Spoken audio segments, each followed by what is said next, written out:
Disney's Catacombs. So a couple years back, my buddies and I tried to stay in the park after closing time. Our plan was to just take pictures, nothing sinister or anything like that. We just wanted to be able to say we did it, you know? Basically, we snuck from bathroom to bathroom, corner to corner, and managed to stay there until they closed the gates and the maintenance team got to work. We were really surprised we hadn't gotten caught. It was almost strange, considering how much talking up Disney security gets. Our hearts were beating like crazy, and we sat there for a while, hiding behind a tombstone by the haunted mansion. We noticed that it's true. The Disney staff had signed their names on every single one. So finally, we got the courage to roam about, still being careful as to not be seen. It was really eerie. The occasional guard or maintenance worker would walk by, and we would just duck or hide behind a corner. It worked. For about half an hour. Of course, we couldn't keep this up for long. And yeah, they caught us. I mean, give us props for even attempting and succeeding, but that's not where the story ends. So the first thing we said when they caught us was, "Are you going to take us down to the dungeon?" And we laughed. The security guard chuckled too, so the mood wasn't too dreary. He told us we weren't the first people to try to sneak in after hours, but he wanted to know how we did it. We explained the situation, and he actually laughed and said that wasn't a bad plan. He told us he had to take us to the Disney jail to be further interrogated, which we thought was odd. But we figured from the beginning that if we had gotten caught, they'd take us down there. It might have been our plan all along. Maybe we wanted to see the Disney Catacombs more than we wanted to be in the park after hours. So he called for more workers to come and help him escort us, and we went on our way towards Toontown. Then they took us down in the elevator, right into hell. The first thing we noticed was how expensive looking the elevator was. I don't know if that makes any sense, but it's hard to explain. It was like a stainless steel interior with mirrors all around, and the floor was this tacky red carpeting, but it looked expensive. There were only 2 buttons in this elevator, not counting the emergency buttons. One said up, and the other said down. I had forgotten to mention, they never handcuffed us or zip-tied our hands. They just kind of walked beside us, expecting us to follow. Not that we would have tried to make a run for it. I mean, these people seemed decent. Like, how were we supposed to know what was going to happen? The elevator stopped, and we started walking down this perfectly shining, bleach-smelling corridor. There were no doors on either side. It was just a plain, empty corridor. We walked for what seemed like an eternity, and no one was talking any longer. It was me, my friends, the security guard, and 2 other maintenance workers. Finally, we reached a heavy metal door that had a security code and card reader. One worker put his card in.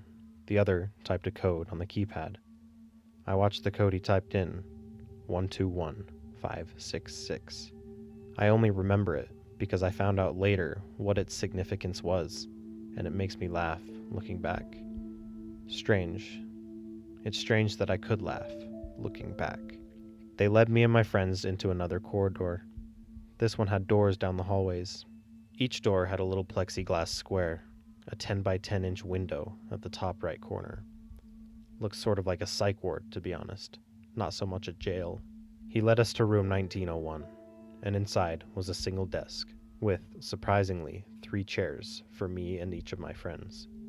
Then they left us in there alone, closing the door on the way out. We sat in the chairs like obedient little children and waited for them to return. But they never did. 2 hours went by. No one came back for us. My buddy Tim went to the door, and surprisingly, it was unlocked. He didn't open it though.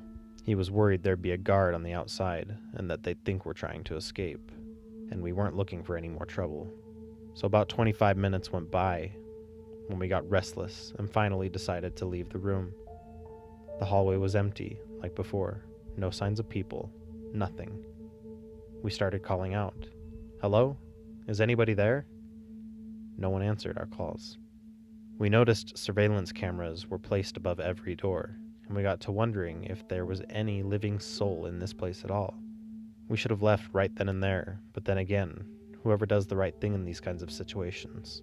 Every door looked the same, and each one had a specific number above it. They weren't in order, like, say, rooms 1 through 10. They were scattered numbers. For example, our room had been 1901, but the door next to it was 1205. We got to thinking and finally assumed they were just randomly chosen. We walked up that hallway and had no idea where we were going, what we were hoping to find, or even if it mattered. My other buddy, Guy, decided we should just leave. He said that if they really wanted us here, they'd have come back, and maybe it was just a scare tactic. Maybe they just wanted to trick us into thinking we were being arrested, and were waiting for us outside to laugh. I felt wary of the whole situation, and Tim was just quiet the whole time, nodding his head here and there. He was more interested in looking into the door's little 10 by 10 inch windows. That wasn't a good idea, I tried to tell him. But of course, no one listens to reason when they're freaked out. And we were definitely freaked out at this point. The cameras above the doors were capable of motion detection and followed us as we wandered down the desolate corridor, a little red light at the bottom of the lens blinking each second. No noise filled the air. All we heard was each other breathing. Then, it happened. We had reached the end of the hallway. Unfortunately, the door at the end had another pin code reader. I tried the pin from before, the one I saw them type in, but it was invalid. At that moment, the lights in the hallway shut off and we heard the doors. God damn it, I can still hear them to this day. The doors opened, all lining up along the corridor. They made a subtle creak and then boom as they hit the wall beside them with force. As I said, after I entered the invalid code into the keypad, the light shut off and the doors opened, except for the door with the keypad. We also noticed as the doors opened, each doorway had a little bit of light seeping from its open pathway. We stood there, stunned, for a good 5 minutes, not knowing what to do. We figured we'd trip some alarm, and that this was just a protocol, a standard drill, in case of an attempted escape. So we turned the other direction, away from the locked door. A sense of panic hit all three of us for some reason, and we got the urge to run. No one agreed to running. It was like we all knew we had to at the same time. Some sort of instinct, like a baby gazelle knowing when to run from a lion. We were in a lion's den, all right. It wasn't until about the 10th door we passed that we began to look into the doorways as we passed them. Standing at the doorways were people in costume. We were running past Donalds, Mickeys, Goofies, Plutos, and all different kinds of Disney characters. It was insane, and we screamed at the top of our lungs. I know they say never look behind you as you run, but I did. They were leaving their rooms and following us. Not running, just casually walking towards us. I think that is what made it much more terrifying. Almost like they knew we had nowhere to go. Now I don't know if it was all in my head, just from sheer panic and fear of the moment, but I swear, I could swear on my mother's life, I heard "It's a Small World" playing over an intercom. I have a fear of dolls, and the ride always gave me the creeps. Now I could see them, the little robotic dolls standing in the doorways as we passed. Still following were the costumed characters. The dolls weren't chasing us, thank God. I would have died from a heart attack if I had seen the dolls following suit, but they didn't. It didn't make the situation all that better. I mean, how many times have you been followed by a group of costumed individuals seeming out to eat you alive? At least that's what I told myself to keep myself moving. Stopping meant being devoured by Donald Duck. I don't know about you, but I don't want to go out like that. Tim was crying.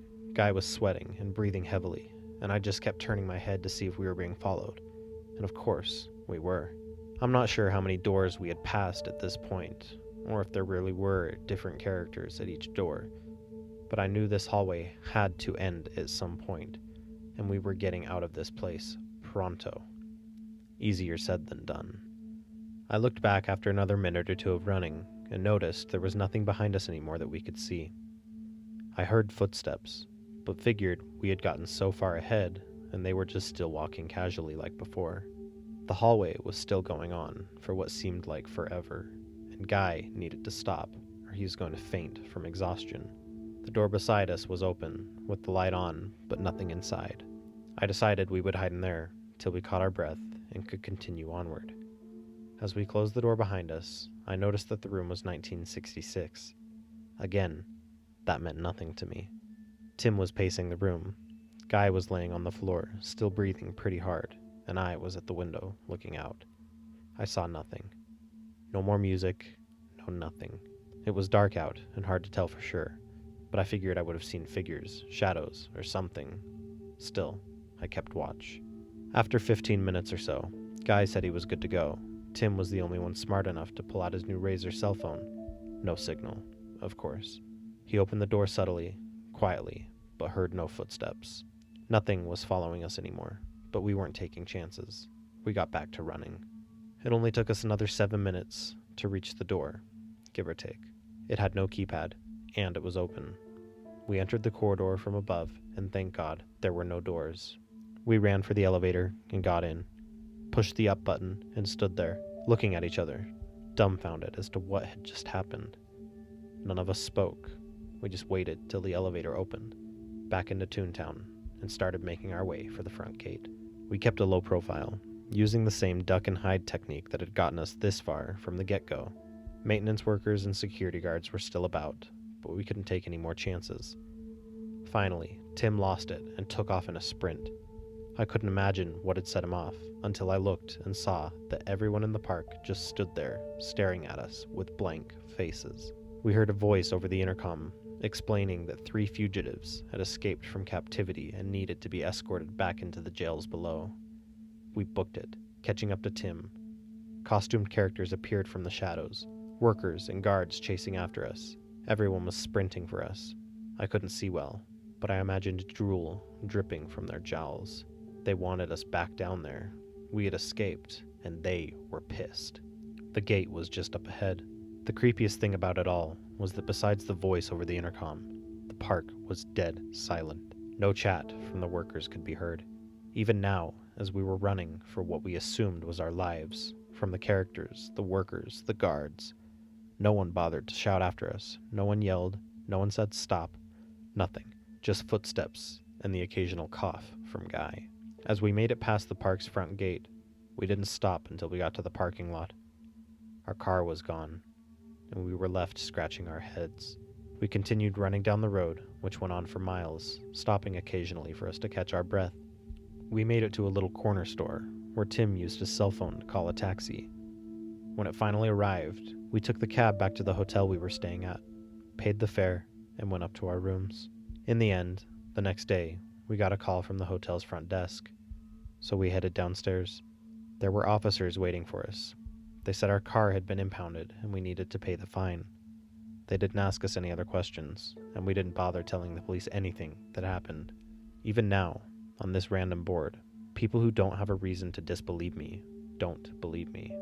So how could an officer of the law be expected to? We didn't bother.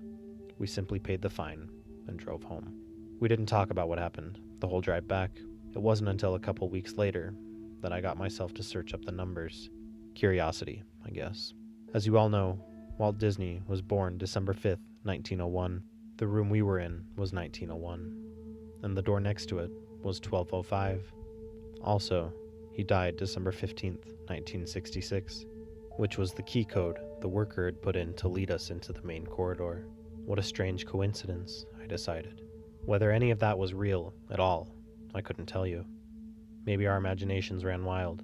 We were tired.